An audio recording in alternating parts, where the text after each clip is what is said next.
All right, we are live. Happy Friday, people. If you're listening to the podcast, happy Tuesday. I know I have like such an exciting weekend ahead of me. I'm kind of already like in a weekend mode. And Allie, I'm so happy you're here with us. What are you doing this weekend? Anything fun? Ooh, I'm looking forward to a chill weekend. My mom's coming and we're gonna play games and be chill. I like it. hmm Andy, what about you? I know you're coming to my 30th birthday party, which I'm pumped about. Yeah, I'm participating in your weekend. Uh, it's one of the big ones. Right? Yeah, the big 3-0. Kind of exciting. I know. So, for those of you who don't know Allie Reitz, I want to make sure I introduce her to you guys. She is the founder and CEO of Meep, which I hate to say I'm so biased. Meep, I think, is the coolest name for a company. And she does a ton of different cool things for founders and co-founders, designing thinking and shared she uses design, thinking, and shared understanding to turn big ideas into real world, data driven solutions that prioritize impact. And her work consistently moves the needle on climate change, social good initiatives by helping companies to get traction faster. Basically, people come to you with an idea and you're like, okay, let's take it to the next level, right? Yes. So give us the background. How did you get into this space? Because I know you weren't always doing this. And, what made you passionate about having the social impact involved too? um. Long story, You can give but us give us the medium story. cool. Okay. Um. I So I'm a former startup founder myself. I had a startup because I was a yoga teacher, and my startup connected yoga teachers with local businesses that wanted to host their classes. Just because when I started teaching yoga, I realized how not accessible yoga studios were, even though they're wonderful sacred spaces. They're like, my dad would never go into a yoga studio, and yet he loves yoga and does it on his own in his living room. So that's kind of where I started getting into I learned all about being a founder, all the different aspects of running a company, having a team, building a product, all of that. Um, and and I got really into the social impact side of things, just through my yoga and all of that. Um, and then COVID happened. Right? and it was, Yoga stopped happening so much yes, in person. yes. So, and I got a job as a product manager. That whole time I had been kind of paying the bills by doing UX design. And so now Meep kind of brings it all together. So, um, what we do is we kind of jump in and be a founding member of the startup team and kind of wear all the different hats, because what I've learned just through being a founder myself, and also, I was organized 1 million cups here in Denver for a while, and just been around the startup ecosystem for a long time. And there's a lot of people who are going to talk to you and tell you, give you advice, and you'll come away with a big to-do list, and half of the things are not in your zone of genius, right? Like, so nobody really actually dives in and works with founders and to implement their idea. And at the end of the day, that's what makes successful startups, is the implementation of the vision and bringing it into reality and getting it out there. And there's so many excuses and barriers that we can put in front of ourselves psychologically before we actually get our idea out into the world. But it's like the LinkedIn co-founder. He's like, if you're not embarrassed of the first version of what you're putting out there, then you've released it too late, right? We gotta iterate, and we gotta make ugly things. So that's what Meep does. We make ugly things. Yay. Thank you for making ugly things. And what are some examples of the people that have come to you? I don't know if you can talk about some of the ideas that you've helped to become a reality. Yeah, I love talking about my clients. Actually, that's one of the kind of differentiators for Meep, I think, is that and me and our team becomes a representative for our clients, because there's all different ways that they need help in this beginning stage, including networking and getting the word out there and all of that. So one of our clients is called CrowdSolve. They're an incubator for climate startups. And so their impetus, right, is that only 1% of startups get into accelerator programs. And what percentage of startups are climate? It's growing, but we need all the climate startups to succeed. We need all the ideas in order to solve this big, huge crisis that we're in. And so CrowdSolve is an incubator where you can come in at your idea stage, and we'll kind of get you through that. We use the ocean metaphor a lot, across this ocean to where you've got enough traction to actually get into accelerators and get the resources that you need to be really successful. So that one's really exciting, because all the work that I do for them is like ripple effect, right? I'm doing for all of these wonderful climate startups and learning more about all of that. Another one is called Adventure Headquarters. They're in Austin. We always work on kind of the Simon Sinek style, why, how, and what of your company, right? And so Adventure Headquarters is why, is sharing the transformational power of the great outdoors. So they're going out and creating community through outdoor adventures and doing all kinds of cool gear giveaways and fun stuff like that. And so there's plenty more to talk about, but one more would be the one called Polaris, which is a platform for women to gain leadership skills and professional development skills through online courses, but also like real world actions and converting mentors into actual sponsors.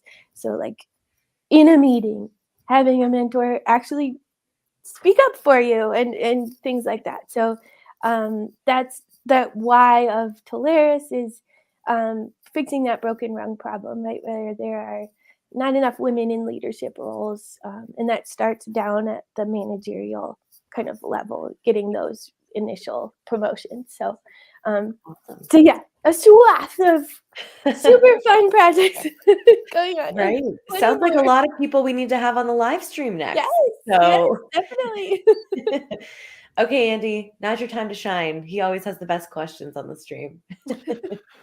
So, in the world of startups, especially technology-based ones, the common story is usually non-technical co-founder has no money, needs to build something, and needs to bring somebody in some kind of equity position who they probably don't know because they don't have the ability to actually build what their vision is. So, as a technical person, I feel like I'm pointing at you. I'm not a technical person, but for most of the people I know who are tech side, full stack development, either a team or an individual, they in the media typically feel like they get taken advantage of a lot because people are trying to get you to come in for stock of a company that'll never become anything, or they're trying to do some kind of exchange over time or royalties or something. So it seems like as a technical person that walks into startups, it's always a risky business of, are you getting paid? Are you ending up on this leadership team for a short term? Abby and I work with a ton of people who want to do fractional leadership now for a finite amount of time, for a set amount of money. But a lot of times it's a COO or it's a CMO. Technical is still a very difficult space. So in the people that you encounter, when they come to you, is it hard because they all have an amazing idea, but they don't have the money to pay someone?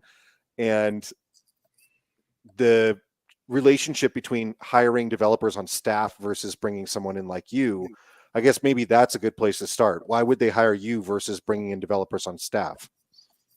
Yeah. Precisely what you're saying. I'm filled that kind of fractional leadership role in the company, and we end up building their MVP with no code tools, which is a lot cheaper and a lot faster than bringing on either hiring an agency or bringing a developer on full time for your staff. Yeah. it's it's a hard world for the founders and for the people who work with startups, and but it you can flip it, right? And I'm a big, obviously I'm a very spiritual person, and always a big believer in abundance, and there's always enough to go around. And um, I also, there are so many wonderful resources for funding for startups nowadays. Um, Even if we are in some sort of a recession or whatever, there's grants, there's crowdfunding, and that's also part of what I help my startups with is how can we figure out how to do this in a really sustainable way, rather than asking people to work for free, work for equity, that sort of thing. And so, we work on a retainer, and we're just kind of a member of the team. And our startup, a lot of our startups are doing crowdfunding right now, which is bringing in enough to keep the lights on and keep us going. So, yeah, I think it's a lot. It's a very psychological thing with when you're starting up, and um, I'm I've been the founder who asked someone to work for free for equity for me. And I have a lot of interesting stuff to work through in my brain still around, well, I want to work with startups and I want to make money, and having had a magical team of people who were working for equity for me with my startup, but now going to startups and saying, well, this is our minimum for our retainer.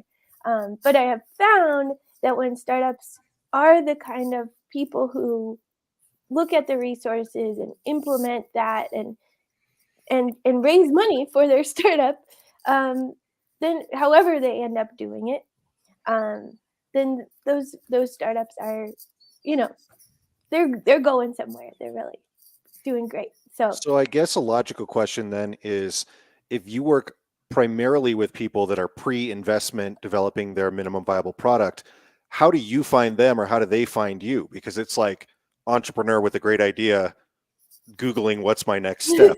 yeah. How do you source your prospects?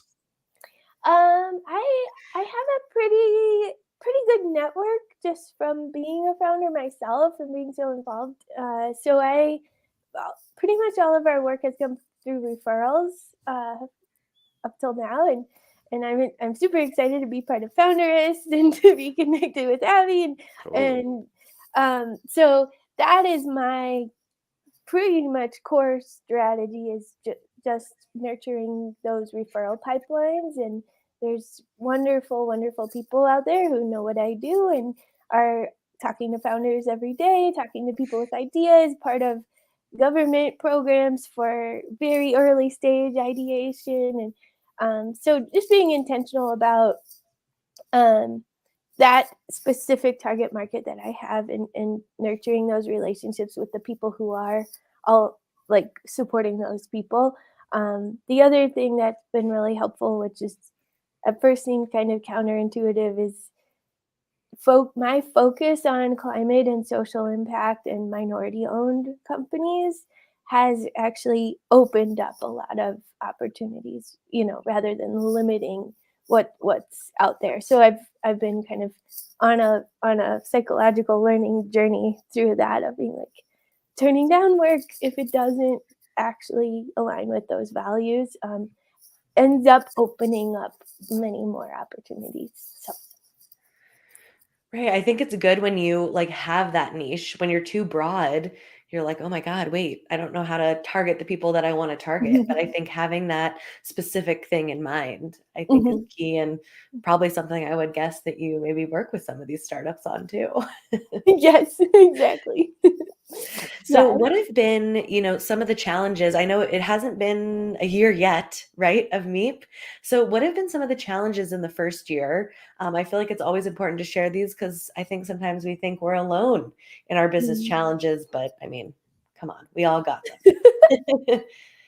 Yeah, I think it, especially even today, I'm going through kind of this growing pain where there's enough referrals coming in and there's enough current work to do that I'm feeling really stretched just with what I can do in a Mhm. day, while also having mental well-being and physical Fair. exercise, which is really important for me in general. And I want to walk my talk and, you know, be a healthy person while I'm building this company. So yeah, that kind of balance between um, the business development side and the actual client work, and I'm at the point right now where there's enough work that I can go and hire some of these wonderful contractors that I've been kind of pulling in when I need them here and there. And now it's like, okay, I need help. We gotta ramp up, but it's this awkward growing pain where I had to wait till it was too much, and I feel like you know, my clients are wonderful and they're so patient with me, but I'm like, there's so much work, but don't worry, next week we'll have more people and we'll build it faster. So this chicken and the egg problem right now. No, understandable. And I mean, it is a good problem, I guess, to have, more work than you can Yeah, handle. yeah. Are you looking to hire people? Like, should we just put that out to the universe or on the live stream? Sure. Yeah. I have some wonderful people that I've been working with that are going to be my first kind of additions to the team. But yeah, looking for people who have kind of like uh, focus on UX, but can also do no code development. So that because one thing that sets me apart is we don't necessarily follow all of the normal development protocol, right? We don't do all the steps in the process because we just want to get something out there. And talking to customers is number one priority. And then maybe we do a user journey map, but then we kind of skip to actually building the thing and designing it while we build it. And that's why we can do it so quickly for our clients and get it out there and get them traction right away. So, um, so I'm looking for people who kind of have that capacity to do many different things like that, if that makes sense. It totally makes sense. I feel like Andy has a question. I don't know. I have like a sixth sense. I'm just curious about, do you typically work with people on, like you mentioned that they hire you on a retainer, but do you typically start with some kind of program around this is a 6-month engagement or a year engagement? Because at some point you get them up to the MVP and then it may or may not work. Like they understand that you're helping them build their idea, but then it's up to them to go and either raise money, get publicity, Mhm. grow it, etc. When does your engagement with them end? So we and like Evie said, we've only been around for about a year now, and none of them have ended yet, which is great.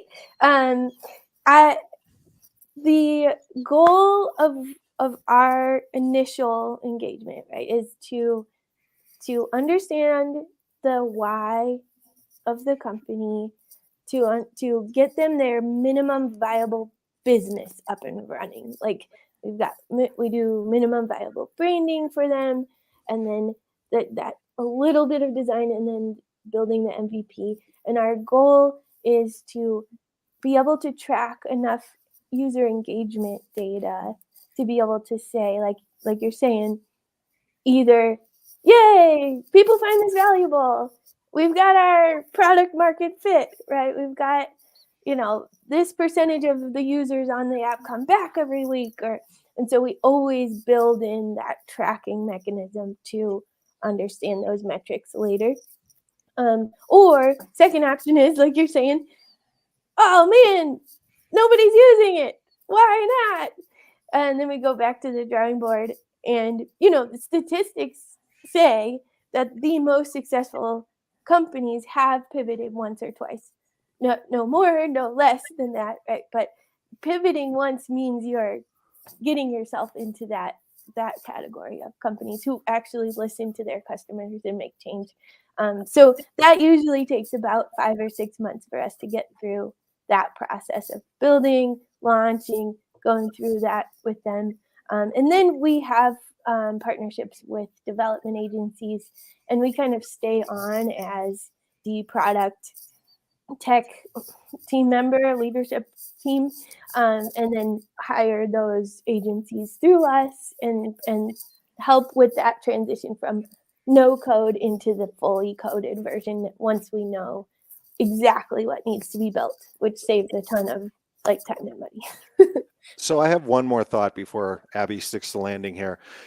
When you as a business person, because we work with a lot of people who are coaches and service providers, how do you make it where a lot of these founders, you're probably their first big expense, and they're probably paying it out of savings or some friends and family.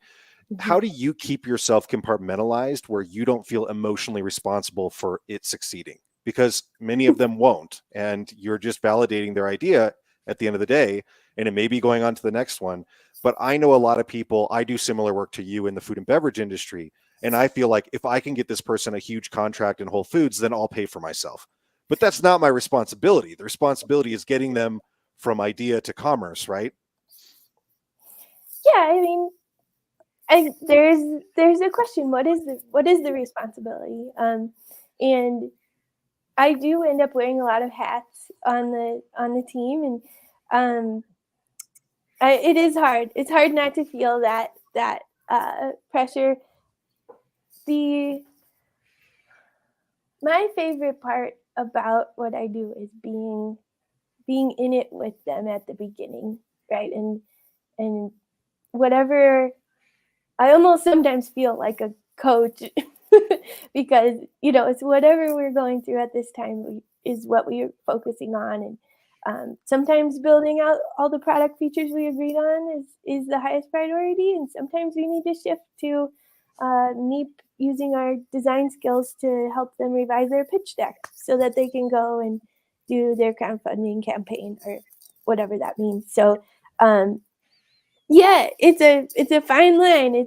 It's tough, but I think my career in general, I've done freelance for my entire career, so I have kind of developed that a little bit of that thick skin of like, sorry, this is my rate, and if you want to do, them paying my rate means that they're invested enough in their company that I want to work with them because I know that they're gonna give it all they've got. Whether or not it's a good idea or people will actually use it, that's another story. But yeah. Awesome. Well, hopefully only good ideas from here on out. But as Andy and I know, we've had a lot of good and bad ideas, two of us. So yeah, and a lot of times, like, I'm so glad that my startup ended and was done. Like I had to detangle my identity from my startup, and then once I did that, I realized what my actual like place in the world was, and now being in this supportive role for founders, I feel so much better. So it's like, who knows why they're doing this, why they're learning all these wonderful things that you learn as you start a company, and maybe later on they'll make even more impact in a different role or a different way.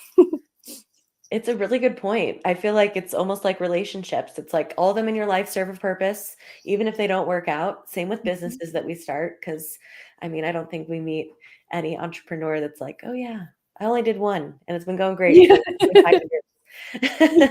Exactly. So, Allie, if people want to get in touch with you, if they want to follow you, I know I put some links below this video, but give us all the ways they can get in touch and learn more. Yeah, I am personally not a big social media person, so I'm not on social media except LinkedIn. You can find me just Allie Reitz on LinkedIn, and Meep's on there too. And then our website is meepmeep.io. And you can always email me, Allie@meepmeep.io. So Awesome. I love it. And what about something exciting going on in your personal life, professional life?